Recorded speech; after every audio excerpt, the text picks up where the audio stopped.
This is day 11 of the World Climate Talks, which is winding down now in Copenhagen, and that means there is just one more day left for world leaders to try and reach some kind of agreement on a global climate deal. Clean Sky's Susan McGinnis is leading our team coverage from Copenhagen, and she reports this afternoon from the Bella Center on the face-off between the U.S.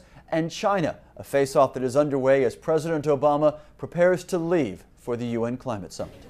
Negotiations here in Copenhagen are moving into the final hours with the U.S. and China facing off over which side will give on a major issue. China allowing international monitoring of its carbon emissions cuts. It's something developed nations would agree to under a new agreement. U.S. Secretary of State Hillary Clinton made the American position clear. There has to be a willingness to move toward transparency in whatever form we finally determine is appropriate. So if there is not even a commitment to pursue transparency, that's kind of a deal breaker for us.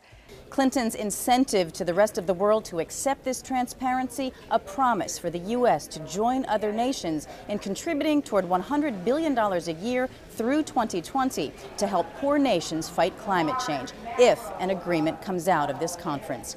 The Chinese appear to remain dug in on this issue. Chinese Vice Foreign Minister He Yafei, quoting the Chinese premier, said China will stand on principle from previous negotiations and not allow international verification of its carbon cuts.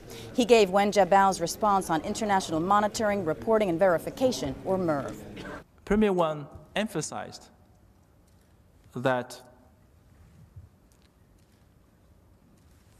for developing countries, their unsupported mitigation actions should not be subject of international MRV. Doesn't mean we're afraid of supervision. We're afraid of responsibilities. We're afraid being monitored. No, it is a matter of principle. With both sides dug in, Congressman Ed Markey gave us his take on the outcome. Secretary Clinton is calling the transparency issue with China a deal breaker. It does look like China is dug in on this issue. You say the world is coming together. How do we resolve that one? Well, President Obama will be here. The leaders of China will be here. And I think that the magnitude of the historic moment will drive them towards resolving that issue. Who will give? I think that ultimately China will realize that the promises that are made to the world have to be promises that the world can rely upon, and that a way will be found to give those assurances to the rest of the world. And our executive editor, Margaret Ryan, joins me now. Margaret, do you think that this verification issue with China could derail an entire agreement here? Well, actually, both Secretary of State Clinton and the Chinese Vice Foreign Minister indicated that, in fact, it could. They both were talking about standing on principle. They both mentioned the word failure in very concrete terms. Now, but I should stress that the message that was brought from Chinese Premier Wen Jiabao was that countries should put aside their differences, concentrate on what they have in common, really work toward a successful conclusion. That's what he really said he had come to Copenhagen to do. And you know, Clinton indicated, she was diplomatic but unequivocal about needing transparency, but the definition of that transparency, she said, was something negotiators could work on.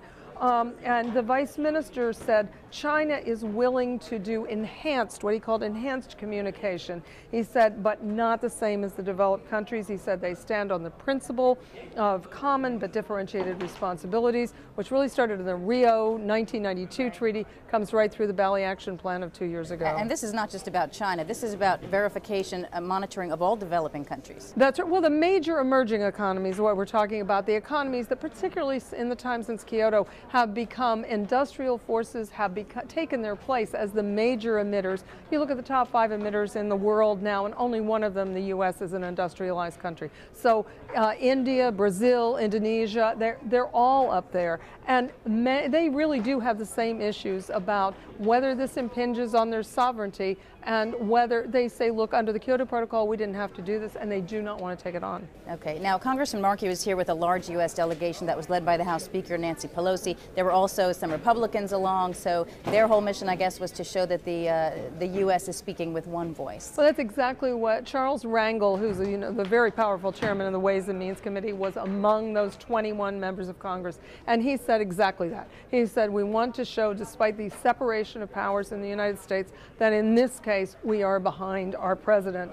And Pelosi specifically took the opportunity to endorse what Clinton said about transparency.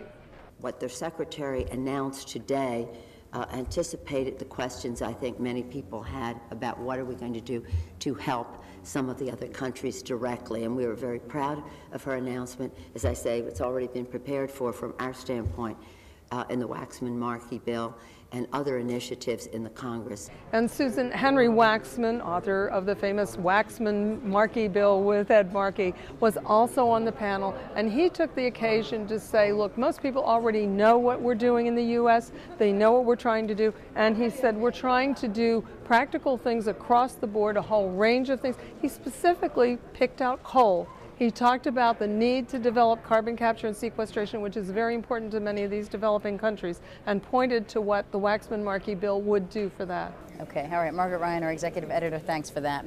And as the final day of negotiations approaches, thoughts here are starting to turn about what comes next, no matter what kind of agreement or no agreement comes out of these negotiations. We talked to the Center for American Progress's Andrew Light, and he gave us his take on what follows. I think either way it's going to be a game changer. If it's successful, if we get the first step of this two-step process to finish up in Mexico City, then it was the tipping point where the world moved forward to where it needs to go in terms of curbing carbon pollution. If it fails, then I think that is probably the end of this process, and we will have to move to other forums like the G20, like the Major Economies Forum, to talk to the major emitters only, the 16, 17 largest economies, the 20 largest economies that are emitting the bulk of emissions in the world, and to get them to come to an agreement on limiting their emissions without, frankly, sometimes the circus and the drama that this process produces. Well, the man of the hour arrives tomorrow. President Obama will spend the final day here, and he's scheduled to leave at about 5 p.m. So the time pressure really is on negotiators here. As the clock ticks down, the negotiators here are working hard to come up with at least partial agreements that they can put before world leaders. In Copenhagen at World Climate Talks, for Clean Skies News, I'm Susan McGinnis.